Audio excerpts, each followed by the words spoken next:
Welcome to Daily Dharma Listening, a place where quiet truths are spoken in the hush between thoughts, where the ancient echoes of Buddhist teachings meet the gentle rhythm of your modern life.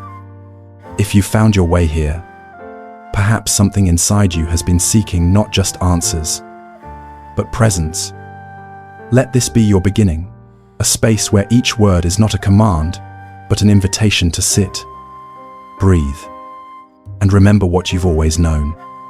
Before we begin, take a moment. Close your eyes if you wish.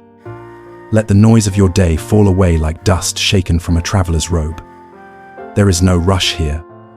The path is long, but the path is yours. In the vast stillness of the early morning, when the world has yet to stretch its limbs, there is a silence so complete it almost hums. In that moment, there is a truth waiting. This is the stillness beneath all things. It is not something you must achieve. It is something you return to. The Buddha did not promise a life free of pain. He did not offer a miracle cure for the suffering that arises simply by being alive. What he did offer was a lamp, a way to see clearly. Even as the storm raged on, Buddhist wisdom does not ask you to escape your pain, but to understand it, to sit with it, to see through it. So many people today are searching for how to stay calm and positive, how to find peace in chaos, how to live without fear. We scroll endlessly, seeking the next fix, the next mantra, the next technique that might promise some relief. But the teachings of the Buddha offer something deeper, something that does not sparkle quickly but glows eternally. It is not a distraction, but a doorway. Imagine yourself in a forest. You are not lost, but you have paused. The trees around you are ancient, breathing slowly. The wind moves without urgency. In your pocket, you hold a stone. It is smooth, heavy, grounding. This stone is your breath, this forest, your mind, and though thoughts flit like birds above, you remain still at the center. This is what it means to return, not to a place, but to a way of being, a way of seeing. In Buddhism for beginners, there is often a simple phrase repeated again and again: return to the breath. It is easy to dismiss, to overlook in search of grander insights. But this reminder is everything. The breath is not just air. It is the bridge between body and mind, between now and now, between who you think you are and who you truly are. When you learn to follow the breath, you begin to see that so much of what we suffer from is not what is happening, but what we think about what is happening. Anxiety is not the moment. It is the spiral that follows. Fear is not the event. It is the projection of what might come next. The teachings are not there to tell you that life won't hurt. They are there to remind you that you don't have to hurt twice. There is a Buddhist story about a man shot with 2 arrows. The first arrow is the pain, physical, immediate, unavoidable. The second arrow is the one we shoot ourselves with, the anger, the resentment, the fear, the blame. Buddhist lessons for anxiety remind us that while we may not be able to stop the first arrow, we do not need to add the second. You may feel lost, and that's okay. Feeling lost is part of being human, but Buddhist reminders, when you feel lost, teach that even in the fog, there is a ground beneath your feet, a breath in your chest, a rhythm that is steady, quiet, ancient. Transform your mind, not by forcing it to be different, but by understanding its nature. When a river is muddy, you do not beat the water to make it clear. You leave it still, and in time, the mud settles. So too with the mind. The more you chase calmness, the more it evades you. But when you sit still, breathe, and watch without grasping, clarity arises. We live in a world that teaches us to reach, to strive, to accumulate. More goals, more noise, more doing. But Buddhist teachings point toward a different direction, to protect your energy by simplifying, by stepping back, by letting go. Letting go is not giving up. It is choosing what you will carry. The Buddha once said, "You can search the entire universe and not find a single being more deserving of your love and compassion than yourself." And yet, how many of us offer kindness to everyone but ourselves? How many of us believe that inner peace is for others, while we remain stuck in cycles of shame and restlessness?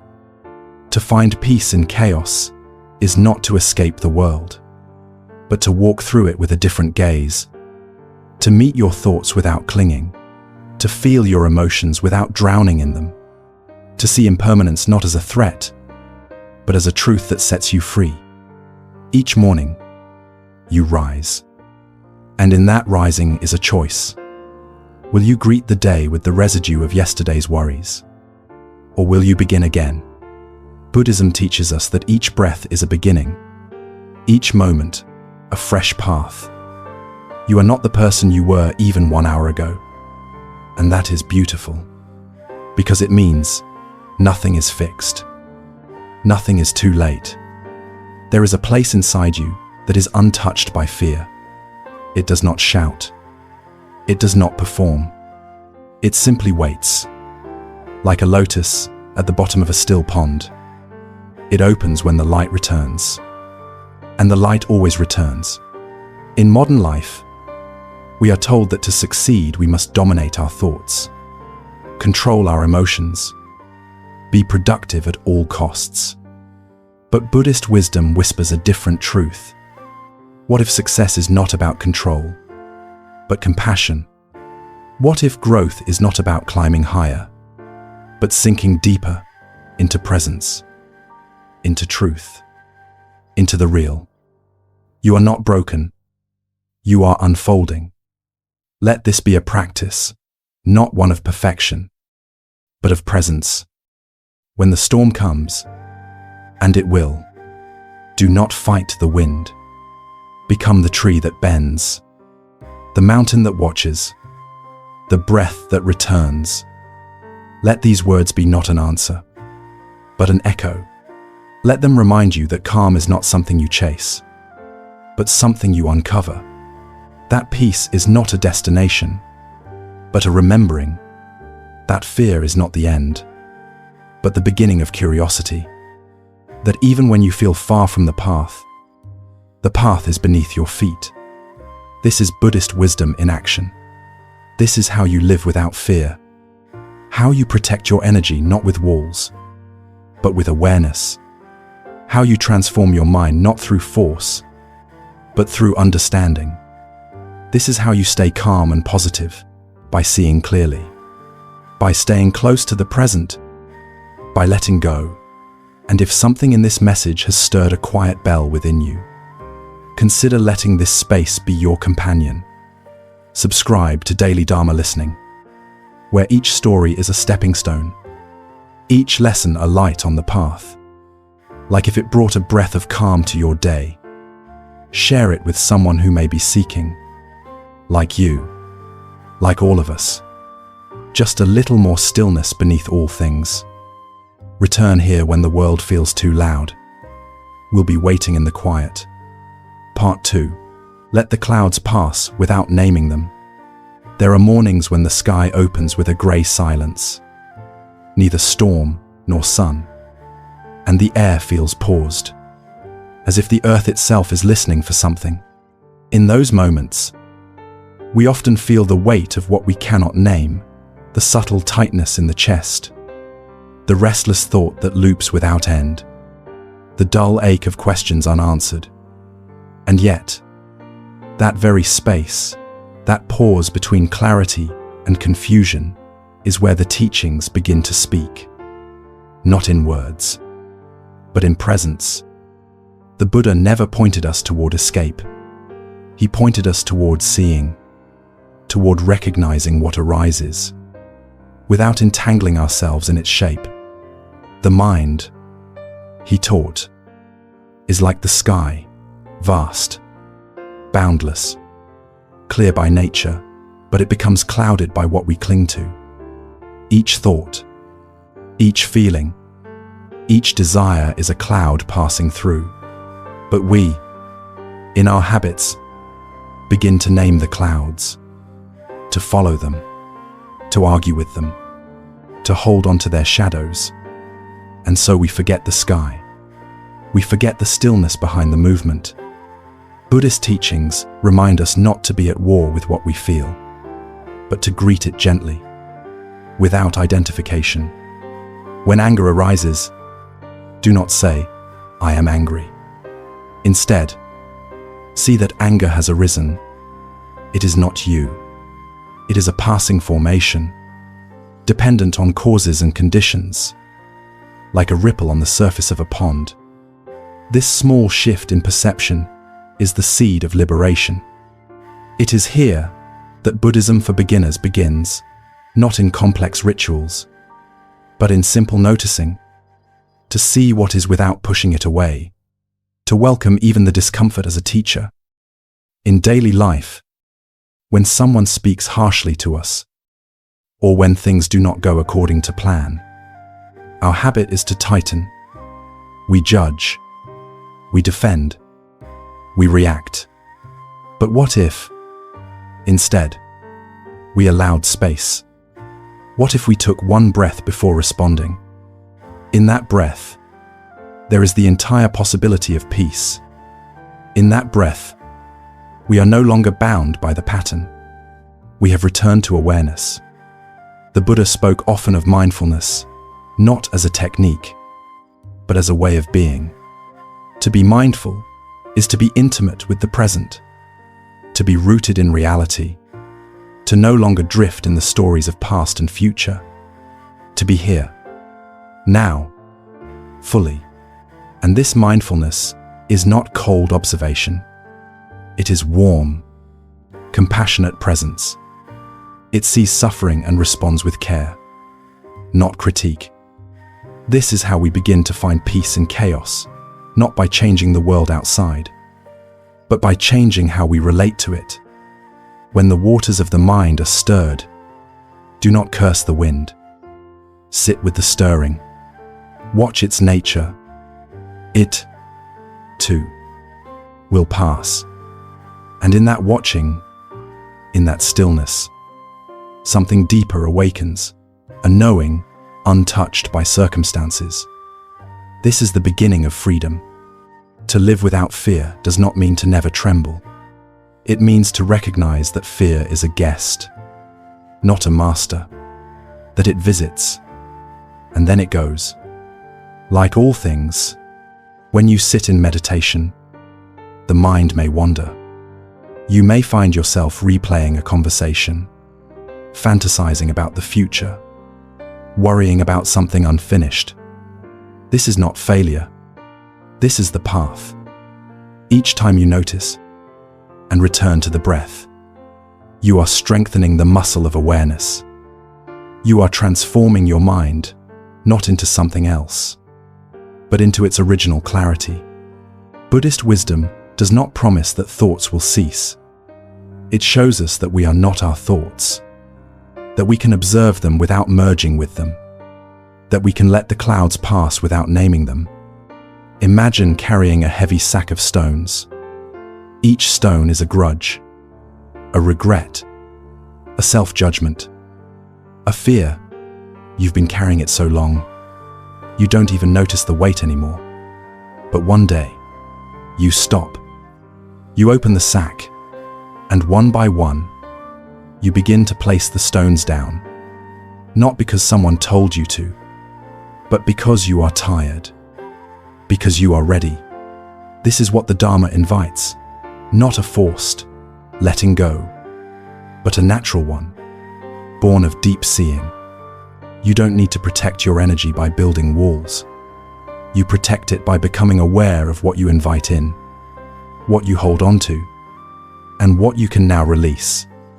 When life feels overwhelming, when the noise within becomes too loud, return to what is simple: the breath, the body sitting, the moment as it is. Nothing needs to be added. Nothing needs to be removed. You are already here. You are already enough. Buddhist reminders, when you feel lost, are not grand revelations. They are soft echoes. They say, begin again. Begin with one breath. Begin with one step. Even in the darkest night, the path is still beneath your feet. Even when you cannot see it, you are walking it. And every step taken in awareness is a step toward freedom. The teachings are not about becoming perfect. They are about becoming real, becoming present, becoming kind to others. Yes, but also to yourself, especially to yourself. When you feel the ache of loneliness, the sting of shame, the fog of confusion, remember this: you are not alone in feeling these things. These, too, are part of the human path, and the Buddha walked it, sat with it, understood it, and he left us the lamp, not to worship, but to use. The practice is not in knowing the teachings, but in living them, in pausing before reacting, in choosing understanding over judgment, in offering compassion where once you offered control, in trusting that the stillness beneath the noise is always there, waiting. When you wake tomorrow, and the same worries return, smile at them gently. They are just clouds. Let them pass. You are not the storm. You are the sky. You are the awareness in which all things arise and fall. Rest there. Let that be enough. Let that be everything. Part 3. The wisdom of doing nothing. There are moments in life when every path forward seems veiled, when no decision feels right, and the noise of the world demands action while the heart remains still.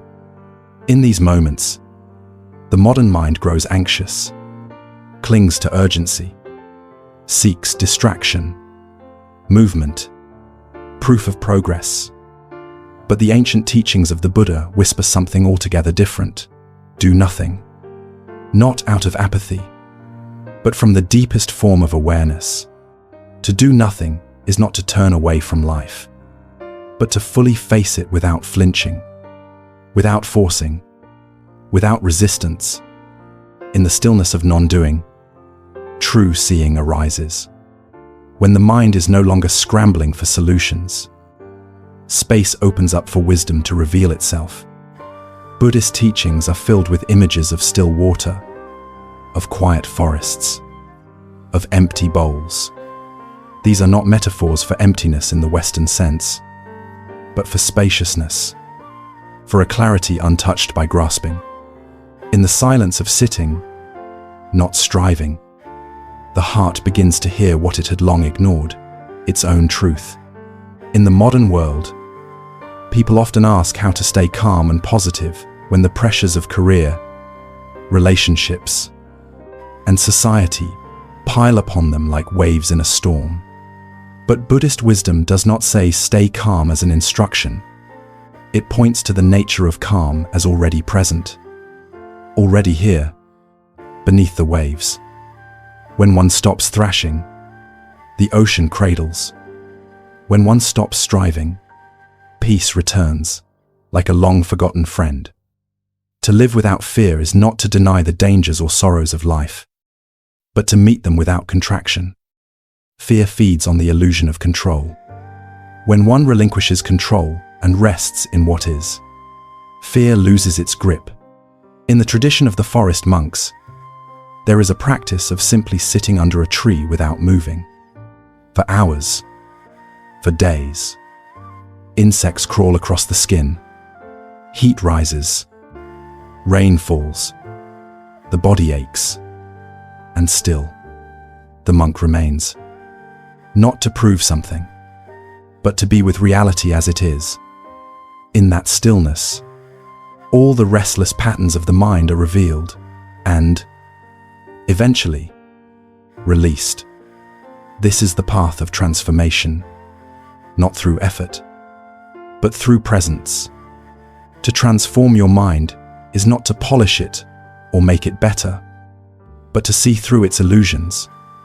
The mind says, "You must fix this, escape this, solve this." The Dharma says, "Look deeper. What is truly happening? What are you truly afraid of?" Most suffering does not come from events themselves, but from the stories we weave around them, the resistance we build, the labels we attach. Buddhist lessons for anxiety do not offer a formula, but a gentle dismantling. They point to breath, to awareness, to the impermanence of all things. They invite us to sit with the discomfort, not because discomfort is noble, but because it is real. And when we no longer run, we begin to see the pain is not who we are. The fear is not the whole of us. The storm is not eternal. Imagine a garden that has been overgrown with weeds, vines tangled, the soil hardened. The gardener does not shout at the weeds, nor does he curse the rain or blame the sun. He kneels quietly, watches, breathes, begins slowly to clear, to nourish, to wait. There is wisdom in this waiting. There is power in non-interference. The garden does not bloom because we demand it, but because we create the right conditions. The same is true with our inner life. When we stop feeding restlessness, when we protect our energy by withdrawing from noise, by choosing silence over reaction, we make space for peace to root and blossom. The Buddha once said, "There is no fire like passion, no flood like greed, no snare like delusion, no river like craving." And yet, all of these arise in the mind, and all can be understood, transformed, dissolved. When the fire is not fed, when the flood is not followed, when the snare is seen.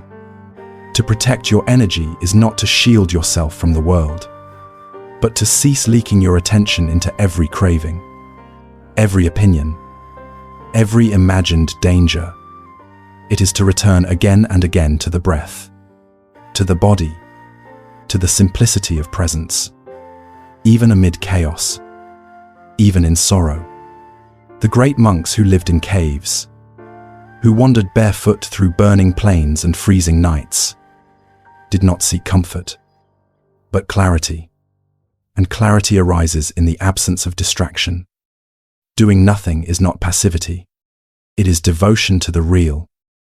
To sit and breathe, without fixing or fleeing, is a sacred act. It is a quiet revolution. Buddhist reminders when you feel lost are not instructions to find a new direction, but to stop moving. To be lost is not the problem. To panic in the lostness is where suffering begins.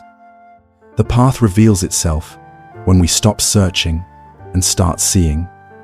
And what we see, often, is that we were never truly lost, only misidentified, distracted by clouds, unaware of the sky.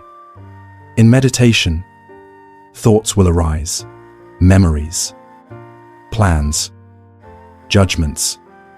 Let them. Do nothing with them. Let them come.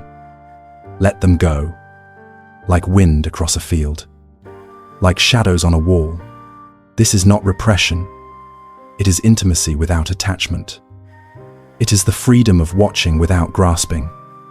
There is a story of a disciple who came to the Buddha, distressed, unsure of his next steps in life. He asked, "What should I do? Master, I am confused." And the Buddha replied, "Sit quietly. Do nothing. Spring comes. and the grass grows by itself.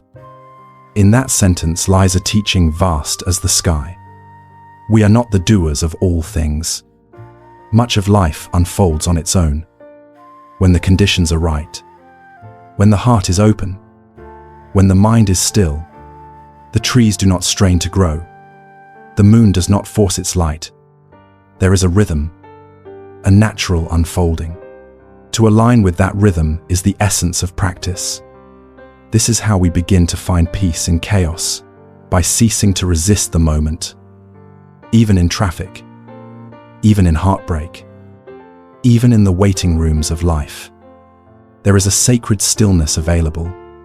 Close your eyes, feel your breath, watch the rise and fall, and know this is enough. Nothing to achieve, nowhere else to be. Just this, just now. The more we return to this, the more we soften, the more we see clearly.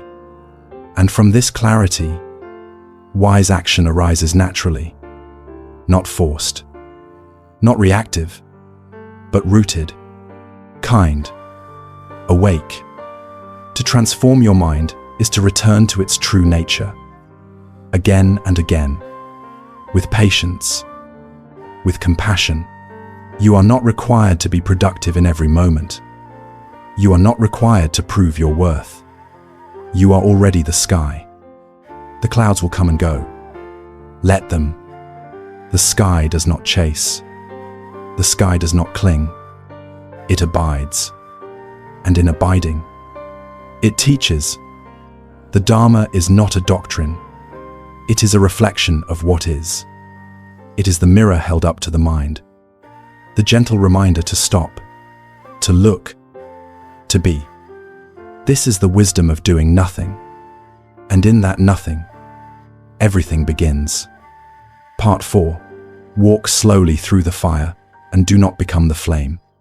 There are seasons in life when the ground beneath our feet cracks open, when the certainties we've built collapse like ash in our palms, and we find ourselves face to face with a fire that burns not just around us, but within. It may be the fire of loss, of betrayal, of illness, of dreams denied or dignity wounded. In those hours, the teachings of the Buddha do not promise escape, but presence. They do not offer the illusion of a life without fire. They offer the wisdom of how to walk through it, slowly, without becoming consumed by it. Fire will come, again and again, in many forms. But you are not the fire. You are the one who sees, the one who walks. Buddhist teachings do not teach us to extinguish all fire, for even fire has its truth, its necessity. Fire transforms. It strips away the false. It reveals the bones of things. But only when we stop trying to control it, when we stop running, when we allow the heat to soften us instead of harden us. There is a fierce compassion in this path, a strength not born of armor, but of naked seeing, of being willing to stand in the center of discomfort, of fear, of grief, and breathe without flinching. Not because you are fearless, but because you are free. In those moments when your chest tightens, when your mind races with all that is wrong, all that is uncertain, remember this: the breath remains. The ground beneath your feet remains.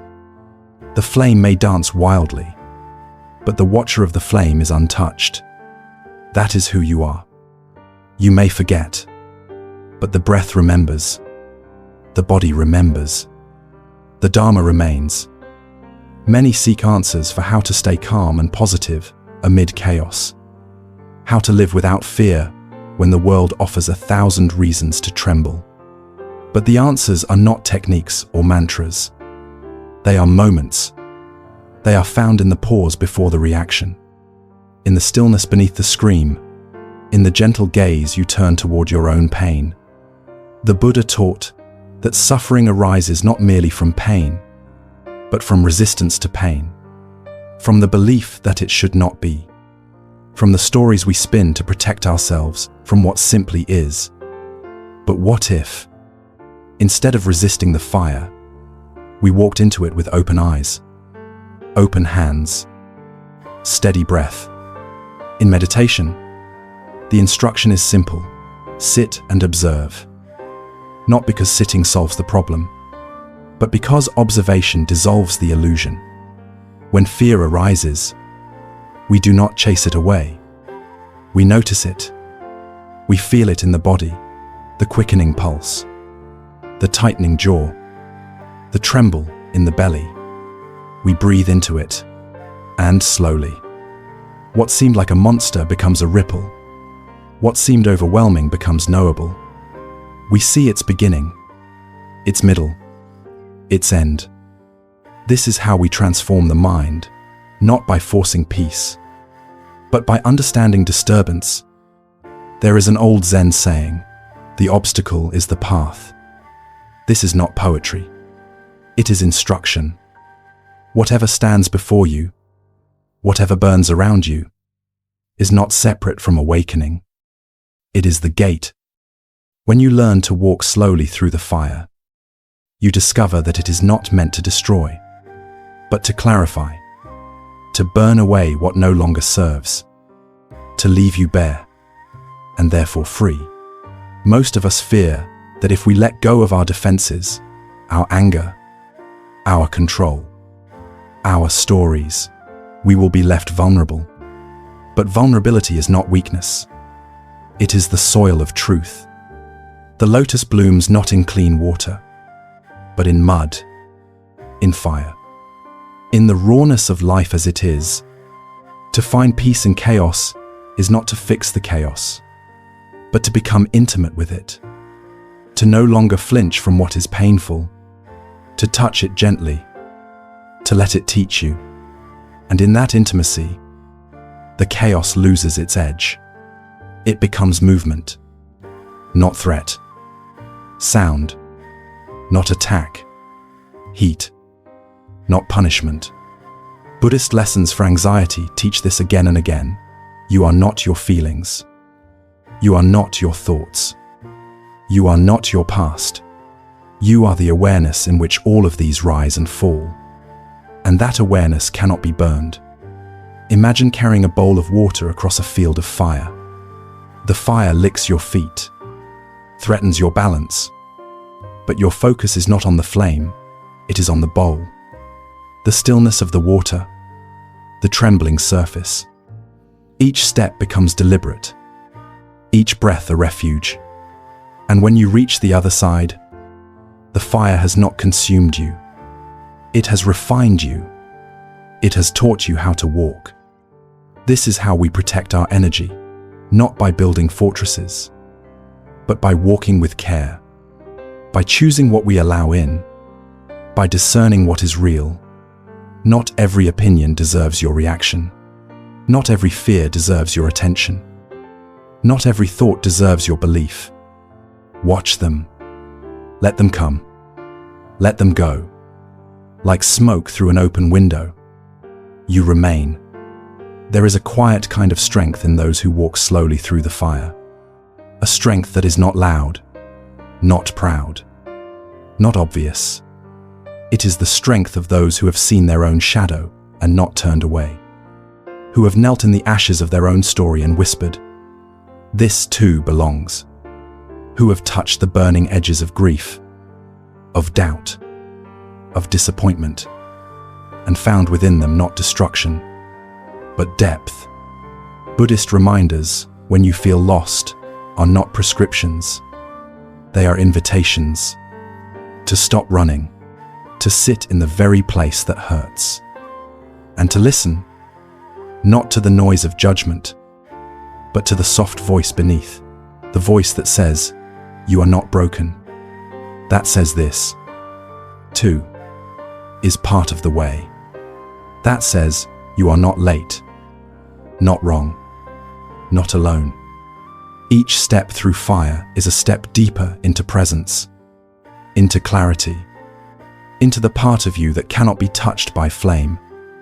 When the world tells you to act, to speak, to defend, sometimes the greatest power is to pause, to wait, to watch, and then to move, not from fear, but from wisdom.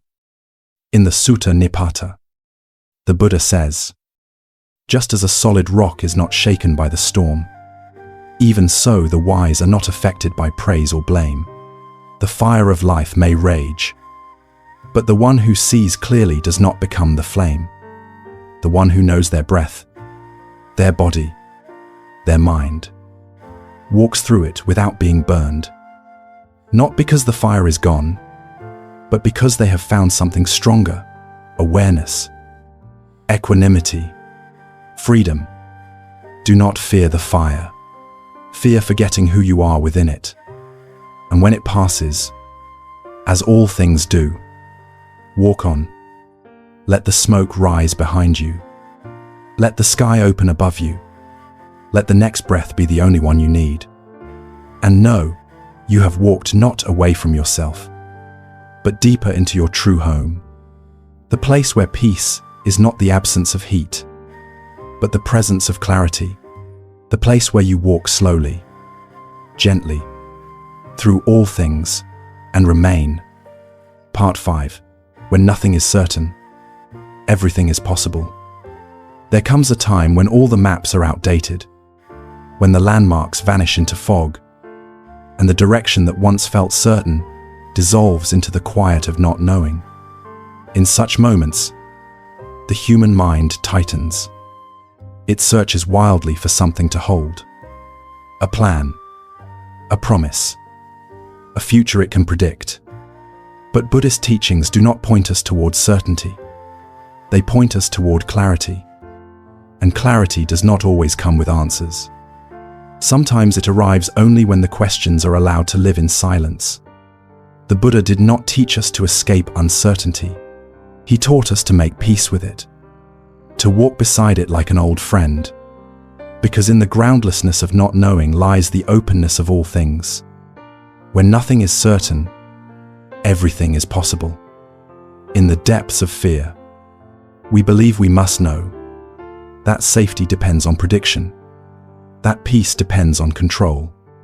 But these are illusions the mind creates to comfort itself against the wildness of life. What is the next step? What if I fail? What if I lose? What if I break?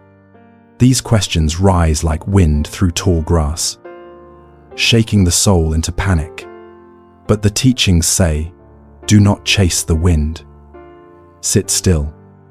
Let it pass. There is a deeper knowing, not born of logic, but of presence. The knowing that comes not from answers, but from the courage to remain in the question. To live without fear is not to erase risk, but to rest in something greater than control. It is to see that each breath is a beginning, that each morning is a blank page, and that the unknown is not the enemy, but the source of freedom.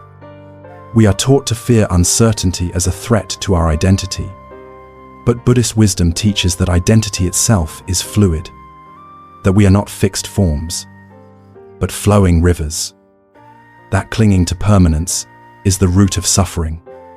When you let go of needing things to be a certain way, you make space for things to be as they are, and for your own transformation to unfold. Buddhism for beginners often begins with the breath, because the breath is always now. It is not in the future, not in the past. It is not a thought or an idea. It is the purest form of returning. And in that return, we find the place where uncertainty no longer threatens us, where we are not grasping for what comes next, but resting in what is here. The breath does not ask us to solve anything. It asks only for attention. In this way, it teaches us to soften, to stay, to be. When the mind spirals with anxiety, when the body tightens with fear, return again to this. Inhale, exhale, pause. In the pause, the storm subsides. The space between thoughts reveals a vastness, untouched by confusion. And from that vastness, new possibilities arise. Possibilities that cannot be forced, only received. Buddhist lessons for anxiety are not about silencing fear, but about seeing its nature. Fear is a shape the mind makes in response to the unknown. It is a whisper of what if in a world that never guarantees anything. But you are not the whisper. You are the space in which the whisper echoes. You are the sky, and fear is the cloud. You are not the fear. You are the one who sees it, who breathes through it, who remains. In the stories of the Buddha's life, there were many moments of deep uncertainty. When he left his palace, he did not know where the path would lead. When he sat beneath the Bodhi tree, he did not know when, or if, enlightenment would come. He did not run from the unknown. He entered it, trusted it, and in that trust, he discovered the truth that could not be found in books or doctrines, only in direct experience. You, too, are invited into this space, not to become someone else, but to remember who you are when all masks fall away, when all plans dissolve, when only breath and being remain. To transform your mind is not to replace fear with certainty. It is to replace contraction with curiosity. What is this moment? What is it asking of me? Can I meet it without running? Can I soften into the place where I do not know, and trust that something within me does? This is not weakness. It is a rare kind of courage. The courage to stay. The courage to listen. Protect your energy by withdrawing from the noise of panic. The world will always offer stories of disaster, of failure, of urgency. But your peace is not dependent on the noise. It is dependent on your attention, on where you place your gaze. When the mind screams for answers, place your hand on your heart. Breathe. Remember, nothing is certain, and this is your freedom. You are not bound by who you were. You are not trapped in a single story. The Dharma is living, breathing, always unfolding, and so are you. In moments when you feel lost, Buddhist reminders do not demand direction. They invite presence. Stop walking. Sit. Feel your body. Feel the floor beneath you, the air on your skin, the rhythm of your lungs. This is not waiting. This is practice. This is life. The path does not appear ahead. It appears beneath your feet, one step at a time, each step taken in awareness. And when you stop looking for certainty, you may begin to notice what was always here: the quiet, the stillness, the open hand of now. Do not rush to fix what feels uncertain. Let it be. Let it speak. Sometimes, the silence between decisions is where the most sacred truths are born, where your deeper self awakens, where you stop performing and start listening, not to the voice of fear, but to the voice of truth, the one that does not scream, but whispers, the one that does not panic, but waits. Trust that voice. It will never lead you astray. This is how we find peace in chaos, not by changing the chaos, but by changing how we relate to it. Not by demanding a clear path, but by walking with our eyes open. Not by grasping for what comes next, but by bowing to what is. Every uncertain moment is a gate. Every gate is a lesson. Every lesson a return to the self. If these words have offered you something quiet and real, let them live in you. Let them echo where the noise once reigned.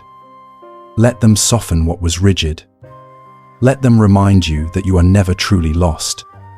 And if you wish to walk this path with others who seek the same stillness, the same light, subscribe to Daily Dharma Listening. share this space with someone in the fog. Like, not for the algorithm, but for the breath it might awaken in another. For the soft reminder that when nothing is certain, everything is possible, and that this, too, is a sacred beginning. Part 6. The silence between thoughts is where the truth begins. There is a space within all beings that remains untouched by the passing of time, a quiet refuge beneath the surface of every thought, every desire, every memory. It is not something to be achieved, but something to be uncovered, like a still pond hidden beneath layers of fallen leaves and rippling disturbances.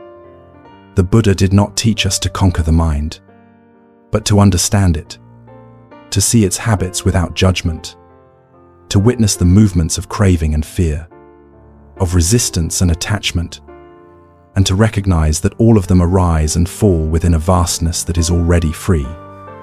That vastness is silence, not the absence of sound, but the silence between thoughts, between reactions, between the need to be someone and the realization that we are already enough. In that stillness, truth begins. When the mind is crowded, when thoughts collide like waves in a storm, it is easy to forget that we are not those thoughts. We mistake the noise for ourselves. We cling to the stories, the narratives, the conclusions. But the Dharma offers a different way, not to believe every thought, not to resist them either, but to observe them like clouds crossing an open sky. Each one arises, takes shape, dissolves. Each one says, "I am real," but none of them last.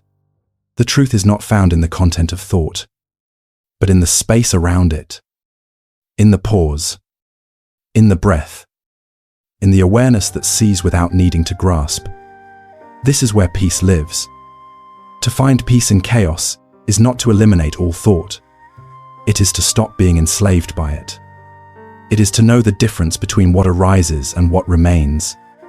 What arises is sensation, emotion, reaction. What remains is presence. In the old teachings, there is the image of a candle in a dark room. The flame flickers, the shadows dance, but the light itself is steady.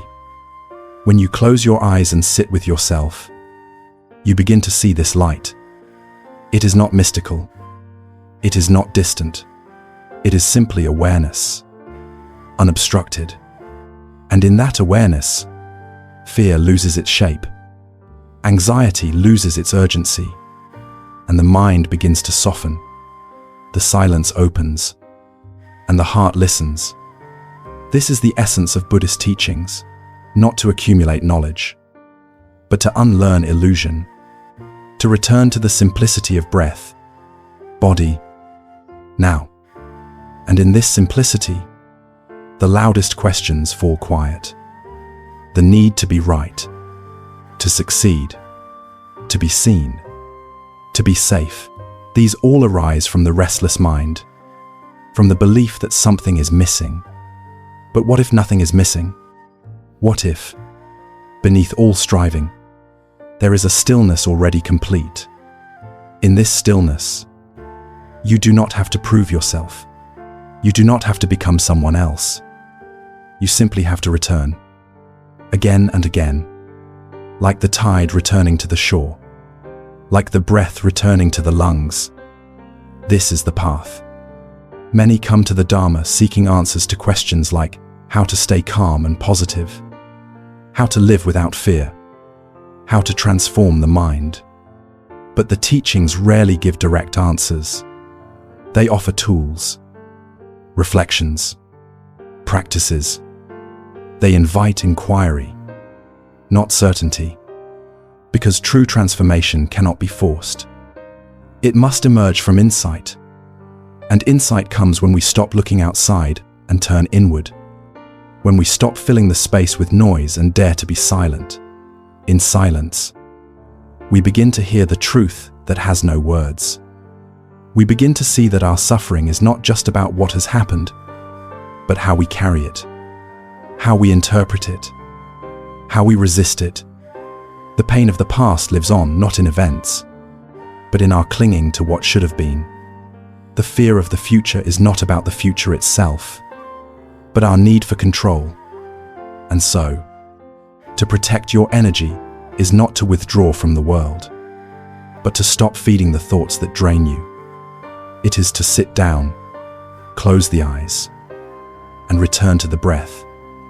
To choose stillness over reaction. To let silence wash over the wounds until they begin to breathe again. Imagine sitting by a river. The current rushes, swift and loud. Leaves float past. Twigs. Memories. Plans. Judgments. You could reach in. Try to grasp each one. Try to hold the river in your hands. But the water would slip away, and your effort would leave you exhausted. Or you could sit back, breathe, and watch. Let it all pass. Know that you are not the current. You are the bank, the witness, the still point, the truth.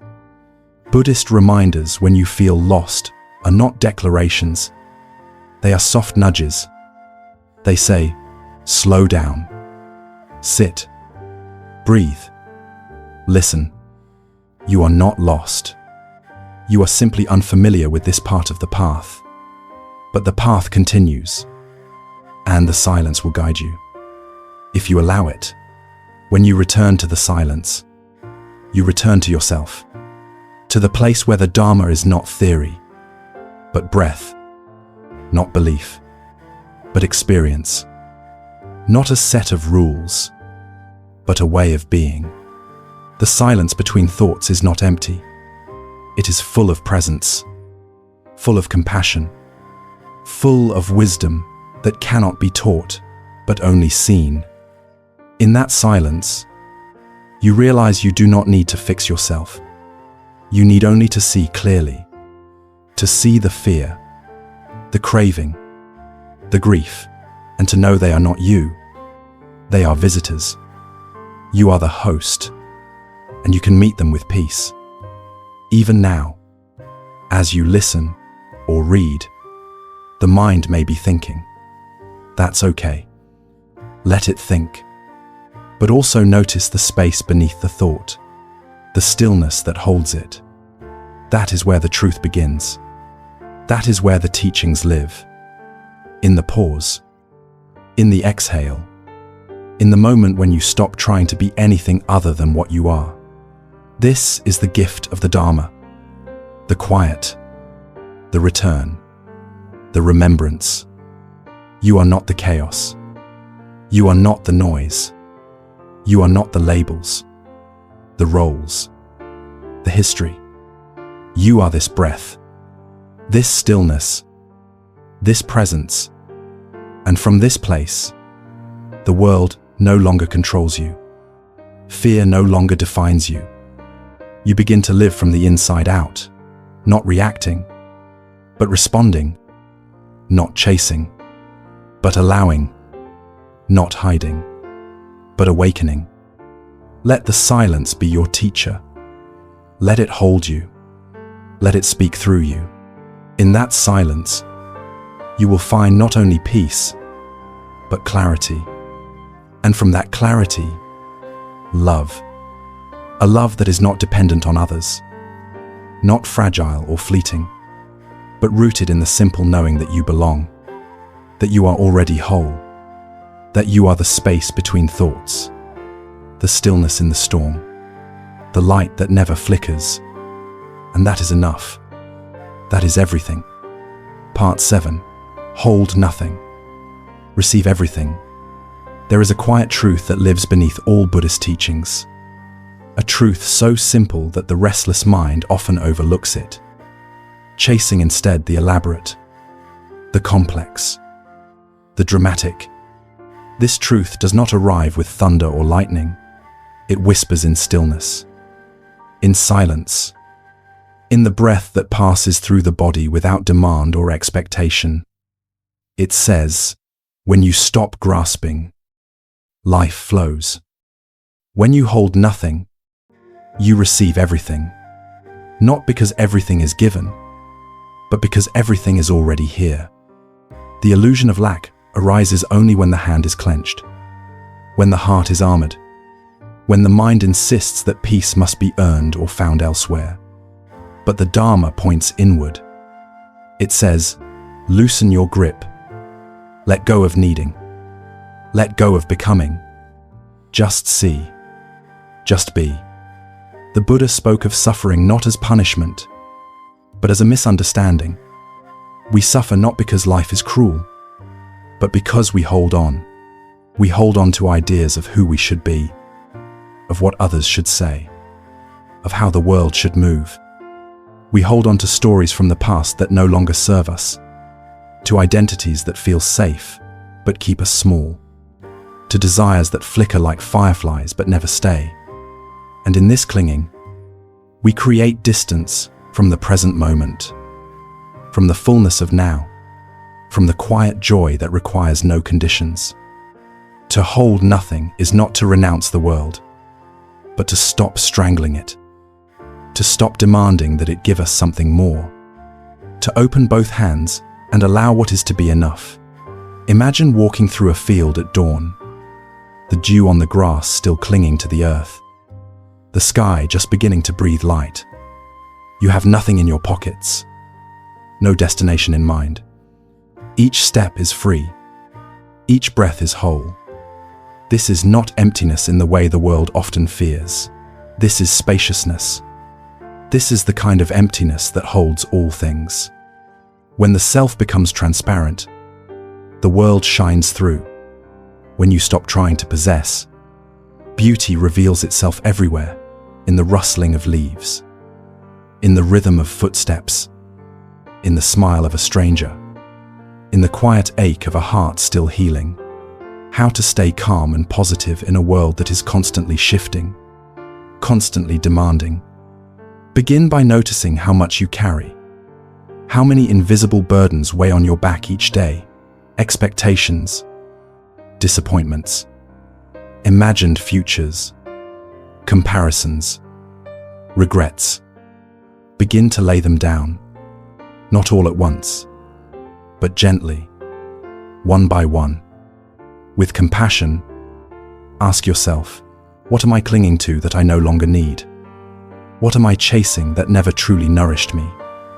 The act of letting go is not a loss, it is a return to simplicity, to breath, to presence. And in that presence, you discover that what you longed for has always been within reach, obscured only by the grasping. The mind will resist. It will say, without holding, I will have nothing. Without plans, I will drift. Without identity, I will disappear. But Buddhist wisdom reveals that the opposite is true. It is in the release that you become most yourself. It is in the surrender that clarity dawns. When you no longer define yourself by your thoughts, your roles, your possessions, you begin to taste freedom, not the fleeting freedom of indulgence, but the deep, steady freedom of simply being. This is how we transform the mind, not by adding more, but by subtracting, not by fixing, but by understanding, not by effort, but by awareness. In meditation, we often notice the urge to achieve a certain state, to feel calm, to become enlightened, to silence the mind. But these goals are just more clinging, more tension.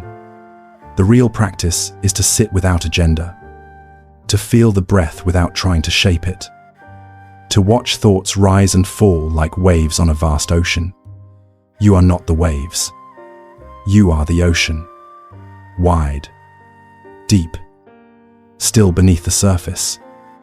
And when you remember this, the fear begins to loosen, the anxiety begins to dissolve, You are not here to control the waves. You are here to witness the beauty of their dance, to rest in the space that allows them to come and go. To live without fear is not to feel no emotion, but to no longer be ruled by it. Fear will come. It is part of the human experience. But when you hold nothing, fear has nothing to cling to. It passes like wind through an open window. It rattles, but it does not root. Buddhist lessons for anxiety remind us again and again, it is the resistance that sustains suffering. When we turn toward the feeling, breathe with it, allow it to exist without judgment, it begins to soften. It begins to teach. It loses its teeth. What remains is the knowing that you can face anything, because you no longer need it to be different. Protect your energy, not by closing yourself off, but by becoming aware of what you invite in. Notice which thoughts deplete you, which beliefs bind you, which habits harden your heart. And with gentle discipline, choose again. Choose presence over reaction. Choose listening over defending. Choose spaciousness over control. You do not need to fix everything. You do not need to be everything. You only need to return, again and again, to this moment, to this breath, to this stillness. In doing so, you become the protector of your own peace, the guardian of your own inner temple. When you feel lost, Buddhist reminders are like lanterns on a foggy path. They do not tell you where to go, but they illuminate what is already here, your breath, your feet, the ground beneath you. They say, you don't need to know the whole way. You just need to take one step in awareness, and then another, and then another. The path is not elsewhere. It unfolds as you walk. You are not late. You are not behind. You are right here. And here is where life waits. Not in the story of what could have been, not in the fantasy of what should be, but in the raw, real, radiant truth of now. Hold nothing. Receive everything. Let the day come to you without demand. Let your heart open without fear. Let your mind rest without needing to understand. In this resting, wisdom arises. In this openness, joy returns. Not because something changed, but because you stopped resisting what was always true. The Dharma is not found in escape. It is found in the intimacy of each moment, the way light falls through a window, the way breath moves through the body, the way silence embraces sound. Nothing is missing. Nothing needs to be added. You are already whole. You are already home. And the door was never locked. It was only waiting for you to let go, to open your hands, to step through. Part 8. The way out is the way in. In the quiet hours of early dawn, when the world has not yet remembered its name, when the breath is slow and the thoughts still soft from sleep, there is a doorway that opens not outward, but inward. This is the path the Buddha pointed to, not a road to another place, but a descent into the heart of being, a return to what was never absent. The way out of suffering is not escape, not avoidance, not a desperate reaching for something else. The way out is the way in, to go into the discomfort, into the fear, into the grief, into the restlessness that hums beneath the skin, not to be consumed by it, but to see it clearly, to let it unfold without turning away. This is the practice. This is where the Dharma becomes real, not in theory, but in the raw experience of the present moment, exactly as it is. We spend so much of our lives running from pain, from uncertainty, from the silence that echoes when distractions fall away. We run by planning, by achieving, by blaming, by numbing. But Buddhist teachings are not found in running. They are found in the stillness that waits after the running ends. In that stillness, we begin to see that what we thought we were escaping was never outside of us. It was our own mind, our own clinging, our own misunderstanding of what peace really is.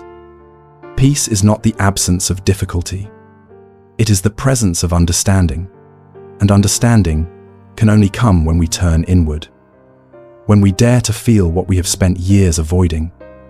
The practice of turning inward is not comfortable. It is not glamorous. It will not always bring immediate relief, but it will bring truth. And truth, though it may burn at first, is what frees us.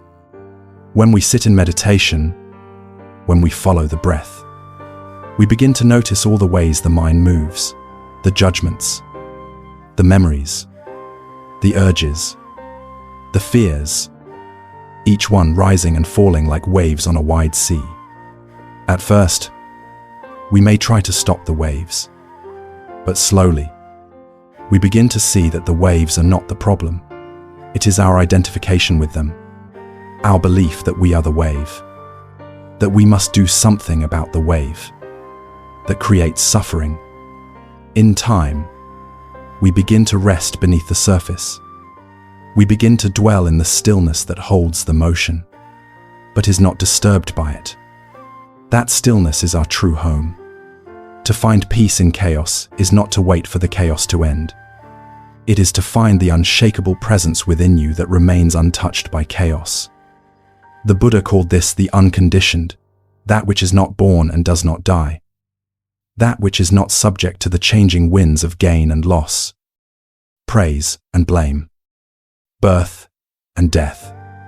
This is not something far away. It is here, now, beneath the layers of habit and fear and expectation. And the only way to reach it is to go inward, to sit with the restlessness, to stay with the breath, to feel the body, to notice the sensations, to open to the moment as it is, without needing it to be different. Many seek the Dharma hoping it will take away their pain. But what the Dharma truly offers is a way to hold that pain differently, to not contract around it, to not build an identity out of it, to not make it the enemy. When we turn inward, we begin to see the impermanence of all things.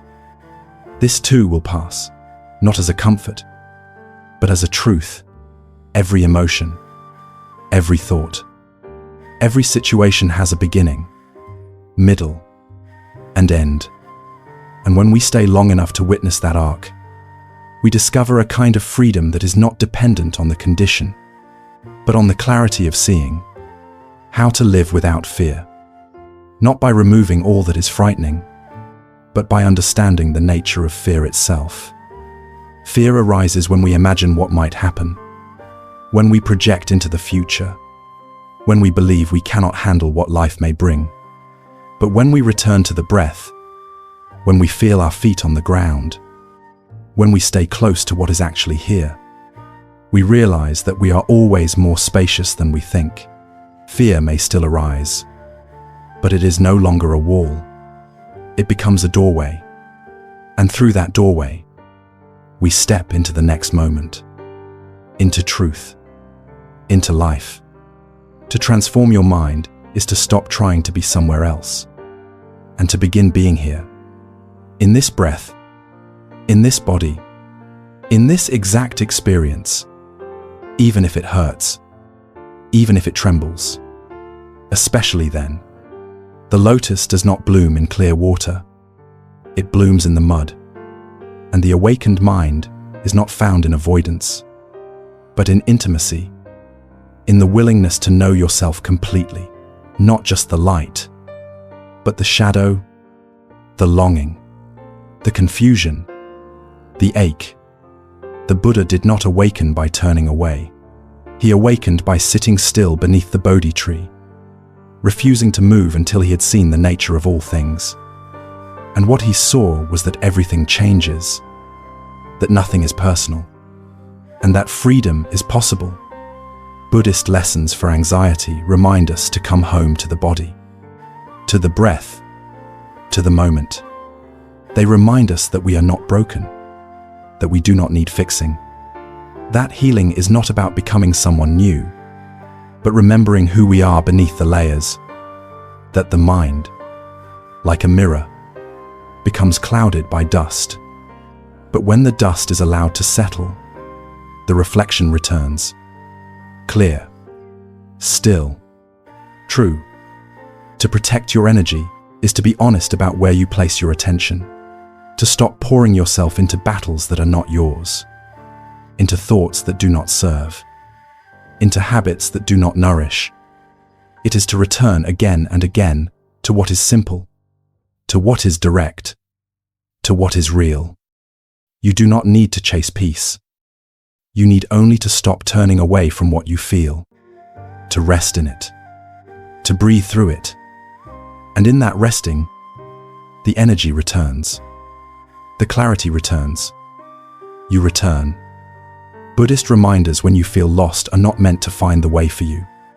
They are meant to remind you that the way was never gone, that you are walking it, even when it feels uncertain, that the path is not somewhere out there, it is within you. It is you. And each breath is a step. Each moment of awareness is a signpost. You do not need to rush. You do not need to know. You need only to stay. And in that staying, the way becomes clear. So when the world feels too loud, when the questions feel too heavy, when the mind spins and the heart aches, do not seek the exit. Do not chase the solution. Sit down. Close your eyes. Listen to your breath. Feel your heartbeat. And turn inward. The way out is the way in. Always. And everything you've been looking for is already waiting there. Quiet. Patient. Whole. Part 9. Your breath is older than your thoughts. Long before a single thought ever rose in your mind. Long before you had a name or a story or a plan. There was breath. Gentle. And steady. Unasked for. The first thing that touched you in this life.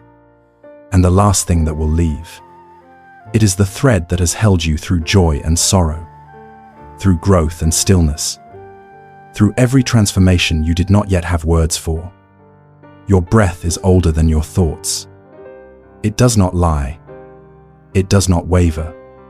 It does not judge. It simply gives. Moment after moment. Without asking anything in return, except your willingness to receive. And when the mind becomes tangled, when the world feels unbearable, when the weight of being seems too heavy to carry, the breath is still there, quiet, loyal, waiting for you to remember, not as a solution, but as a sanctuary, not as an answer, but as a presence. In the path of Buddhist practice, the breath is not just a function of the body, it is the doorway into awakening. The Buddha taught again and again, return to the breath. Not because the breath will fix your problems, but because the breath will remind you that you are not your problems. That the storm of thought, the surge of emotion, the endless pulling of desire and aversion, all of these are movements within you, but none of them define you. The breath does not get caught in these waves. It continues beneath them. It is the soft rhythm of being itself. And to follow it is to find the place where peace begins. Not in escape, but in remembrance. You may spend your life trying to control thoughts, trying to reshape the mind into something calmer, something clearer. But thought cannot truly untangle thought. Thought only creates more thought. The way to peace is through the body, through the breath, through the stillness that thought cannot reach. Buddhist teachings show us this, not through philosophy, but through direct experience. Sit.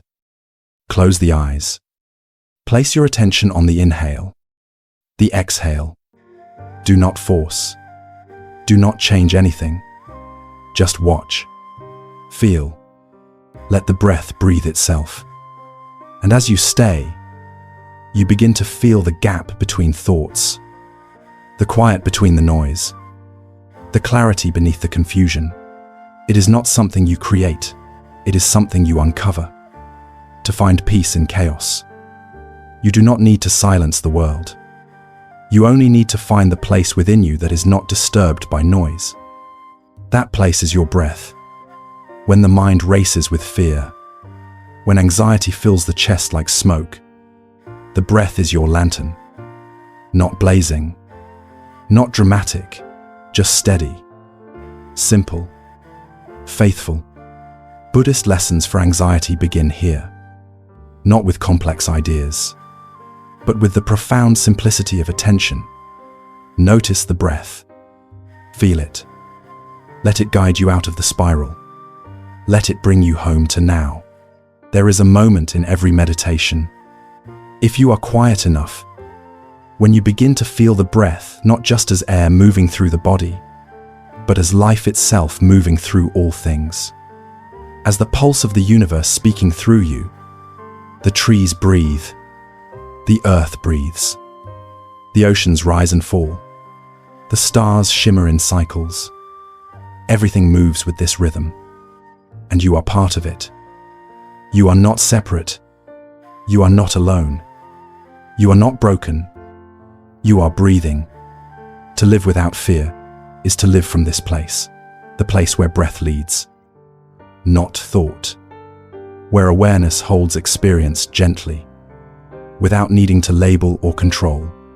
Fear is not always loud. Sometimes it's subtle, a clenching, a doubt, a hesitation. But when you meet it with the breath, it softens. It becomes a wave that passes, rather than a wall that traps. The breath teaches impermanence. This moment rises. This moment falls. Nothing stays. Everything shifts. And in this shifting, there is freedom.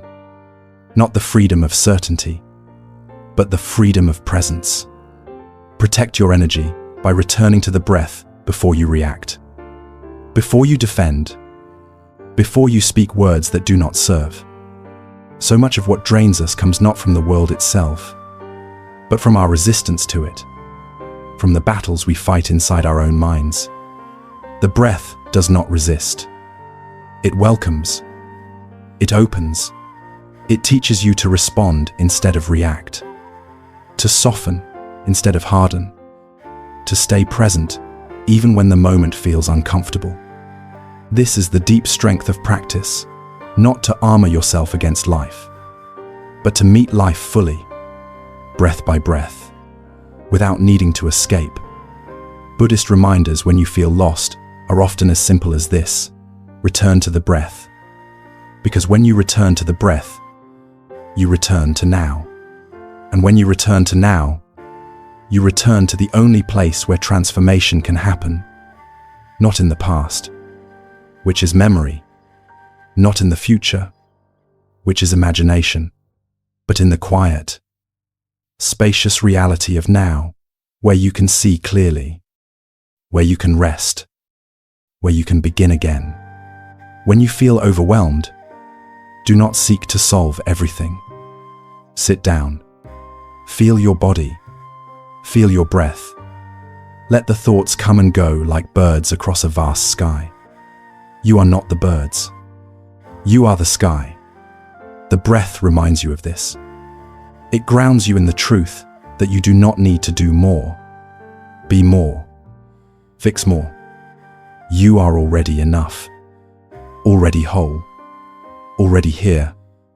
Your breath is older than your thoughts, and wiser. It has known you through every chapter. It has held you through every sorrow. It has never asked you to be anything other than alive. Let it teach you. Let it guide you. Let it be the anchor when the mind drifts, the refuge when the heart trembles, the doorway when you forget the way. And each time you follow it back to stillness, you remember, This is who I am. Not the chaos. Not the story. Not the fear. I am the breath. I am the witness. I am the presence that holds it all and clings to nothing. And in that remembering, you do not need to go anywhere else. You do not need to become anything else. You only need to breathe and let the breath bring you home. Part 10. The one who watches is already free.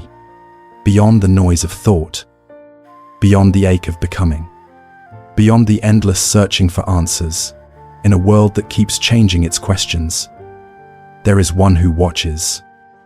Not the personality shaped by years, not the name carried like a badge, not the memories stitched together into a sense of self, but the silent, present witness who has never moved. The one who sees thoughts come and go. The one who knows joy without clinging and pain without collapsing. The one who listens even when the mind is loud. That one is already free. It has always been free. The only task is to remember. The only return is to rest in what never left. From the very first moment we open our eyes as children, the mind begins to weave stories. I am this. I want that. I must become something. I must avoid pain. I must earn love. The world, with its demands and comparisons, pours layer upon layer onto this innocent awareness until we forget that we were ever clear. But clarity is not lost, it is only covered. Like the sun behind the clouds, the witness behind the mind is never dimmed, only obscured. Buddhist teachings invite us not to add more, but to peel away, to strip down the constructs, the illusions, the habits of reactivity, and when everything unnecessary has fallen away, what remains is the one who sees, unshaken, still, awake. This is not something you have to create. You cannot build the witness. You cannot become it, because you already are it. The way is not forward, but inward, not in achievement, but in letting go, not in becoming, but in being. Sit, breathe, watch the thoughts, watch the feelings, watch the body, and then notice who is watching. That watcher is not thinking. It is not trying. It is simply aware. And awareness itself cannot be harmed. It is not anxious. It is not afraid. It is not grasping. It is the open space in which all things arise and dissolve. To live without fear is to live from this space, not as a theory, but as a direct experience. When you believe you are the thought, you are at the mercy of every passing mood, every judgment, every story the mind tells. But when you realize you are the one who sees the thought, everything changes. The thoughts may still come, but they no longer define you. You no longer chase them or resist them. You simply watch. And in that watching, peace grows. Like a quiet lake undisturbed by the wind. Like a candle that does not flicker. The one who watches is already free. How to stay calm and positive when the world feels heavy. Return to the witness. Not to detach, but to see clearly. The world will always shift. People will come and go. The body will rise and fall. Pain will visit. Joy will visit. None of it stays. But the awareness beneath it all that stays, that is your refuge. That is the place where you do not have to prove anything, fix anything, or hold anything. You simply rest. You breathe. You observe. When anxiety rises like a wave, when the heart beats fast, and the mind spins stories of danger or failure, you do not need to fight the wave. You do not need to silence the mind. You only need to see, this is anxiety. This is fear. This is thought. The naming is not analysis. It is recognition. It is stepping back just enough to remember, this is not me. This is what is passing through me. And what I am is vast enough to hold it. This is the core of Buddhist lessons for anxiety, not to conquer, but to know, not to escape, but to see without confusion. To transform your mind is to shift the center of identity. No longer I am my thought, but I am the space in which thought happens. No longer I am this mood, but I am the witness of this mood. And slowly, you begin to feel the grip loosen. The spiral slows. The breath deepens. You are no longer fighting yourself. You are simply here, with what is, without adding, without subtracting. This is not indifference. It is intimacy without entanglement. It is love without fear. It is attention without agenda. The one who watches does not numb itself. It feels everything, fully, but it does not cling. It does not resist. It allows. And in allowing, it is free. Protect your energy, not by building walls, but by returning to the watcher. When someone's words sting, return to the one who hears without reacting.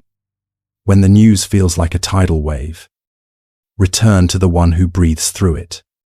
When the mind tells you you are not enough, return to the one who simply sees that thought as a cloud, passing across a sky too wide to be disturbed. The more you rest here, the more you remember your true nature. Spacious, silent, complete. Buddhist reminders when you feel lost are not there to find your way for you. They are there to help you remember that the one who is watching the lostness is not lost, that the one who sees confusion is not confused, that even when everything on the surface feels unstable, the depth remains unmoved. Sit with this. Return to it, again and again, until you begin to feel that this witness is not distant, not an idea, but the very essence of your own being. This is how you begin to live from truth, not by knowing all the answers, but by seeing from the center, not by controlling your experience, but by opening to it. Let the thoughts come. Let the emotions rise. Let the world shift. You remain. Watching, breathing, present, free. The Buddha did not teach a path of escape.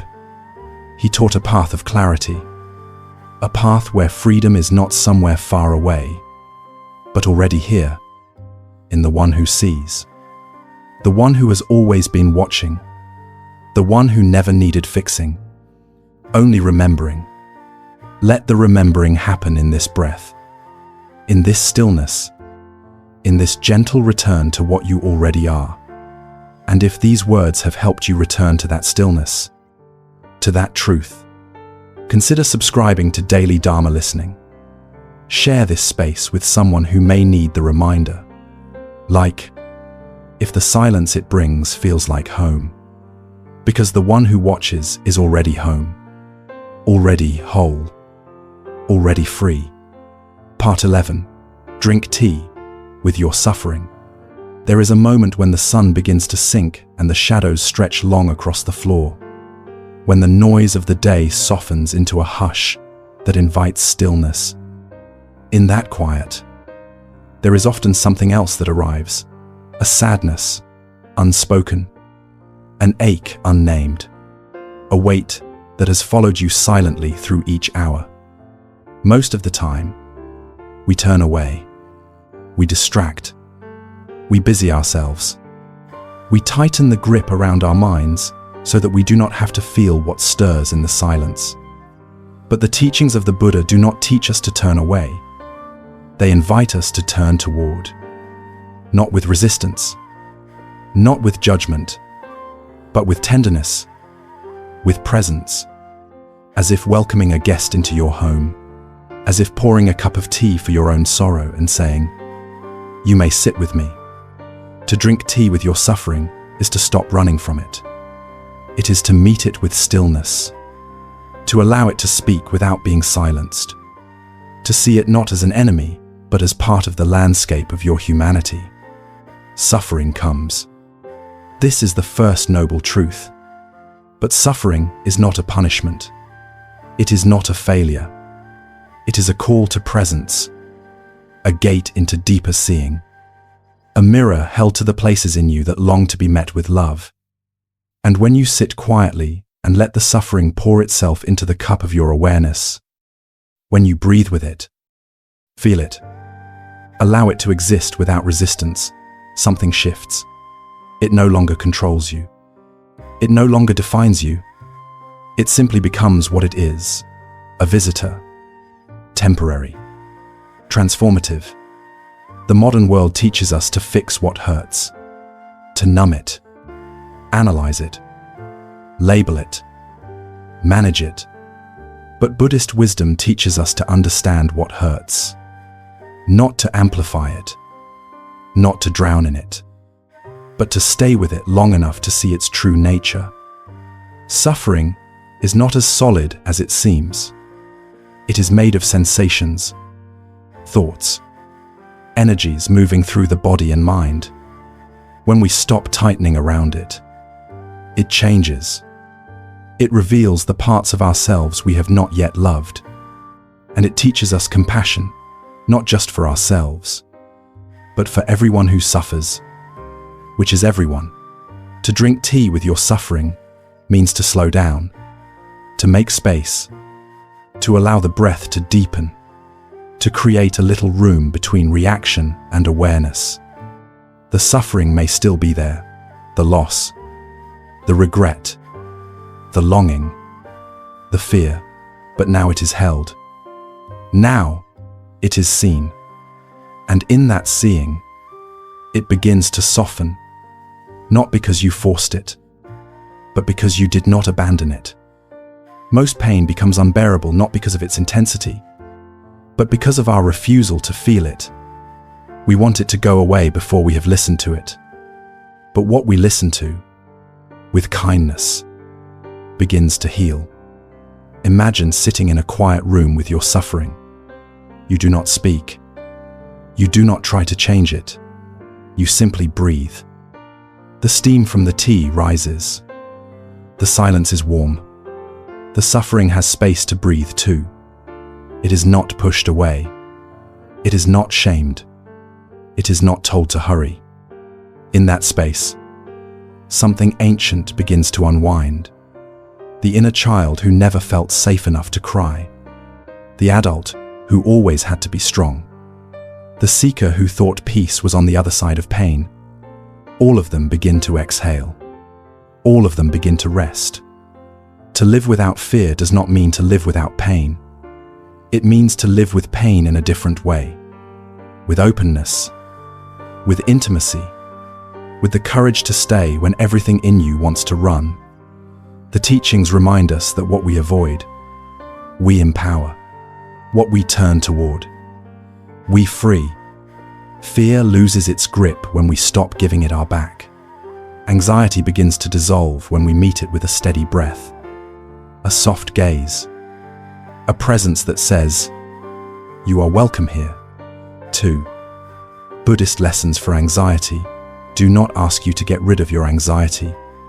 They invite you to know it, to see what it is made of, to sit with it as you would a trembling child, not to silence it, but to hold it.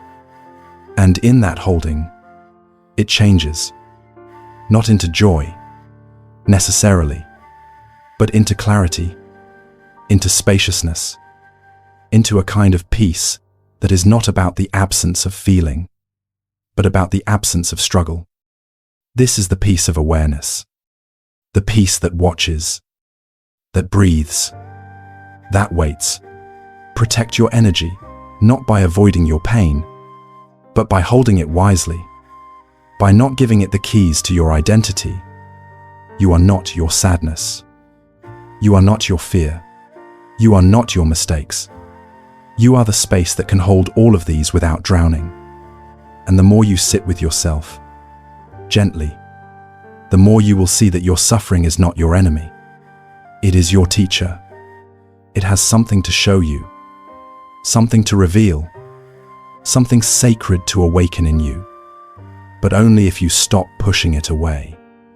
Only if you sit down, pour the tea, and say, "Tell me what you came to say." When you feel lost, when the noise in your mind is too loud, when your heart aches with the weight of everything unspoken, pause, sit, breathe. Bring both hands to your chest. Feel the beating beneath your palm. You are still here. You are still breathing. This, too, belongs. This moment, however painful, is not outside the path. It is the path. The Buddha did not awaken apart from suffering. He awakened through it. By meeting it fully, by understanding its nature, by no longer fleeing. You do not need to escape yourself. You need only to sit with yourself, not as a problem to be solved, but as a friend to be heard. Each moment of presence is a gesture of love. Each breath is a message. I am here. I am willing. I am enough. So drink tea with your suffering. Let it rest beside you. Let it cry if it must. Let it be held in the silence of your heart. And know that when you do this, you are walking the path of awakening, not away from the world, but deeper into it. Not away from yourself, but into the sacred truth that you have always been worthy of peace, always been whole, always been capable of holding even the deepest sorrow in the soft light of presence. And if these words have reminded you of your breath, your heart, your stillness, subscribe to Daily Dharma Listening. Like, if your soul felt seen, share this with someone who is learning to sit with themselves. Because sometimes, the most profound thing we can offer another is not a solution, but a space where tea is warm, silence is welcome, and even suffering is allowed to breathe. Part 12. The path is not a straight line. In the stillness between dusk and nightfall, when the light bends gently across the horizon and everything seems suspended in a moment neither here nor there, something becomes clear to the heart that is quiet enough to listen. Nothing in this life moves in a straight line. Not healing, not awakening, not love, not even breath. The inhale rises, expands, peaks, and then yields into the exhale, falling, softening, dissolving, and then again, and again. This rhythm is not failure. It is nature. It is truth. And the path of the Dharma, the path to clarity, compassion, and peace, is not a road paved with certainty and progress that climbs forever upward. It is a winding, turning, often invisible trail that leads you not away from yourself, but deeper into yourself, and deeper into the mystery of what it means to be alive. The Buddha never promised that the path would be straight. He never asked us to arrive quickly, never required perfection, never demanded that we be unshaken by the winds of change. What he offered was presence. He offered the teaching of impermanence, not as a doctrine to be believed, but as a lens through which to see clearly. Everything that arises will pass. Every joy, every sorrow, every confusion, every clarity. So do not panic when you feel lost. Do not harden when you feel uncertain. This, too, is part of the way. Sometimes we walk in circles for days, weeks, years. Sometimes we sit down in the middle of the path, exhausted, empty, unsure, and still. That, too, is walking. To find peace in chaos is not to escape from the chaos, but to learn to be at home in the turning. The mind longs for straight paths, for simple solutions, for outcomes that match our plans. But the Dharma is alive, and living things do not move in straight lines. Trees twist toward light, rivers curve around rock, mountains rise and fall, and the heart,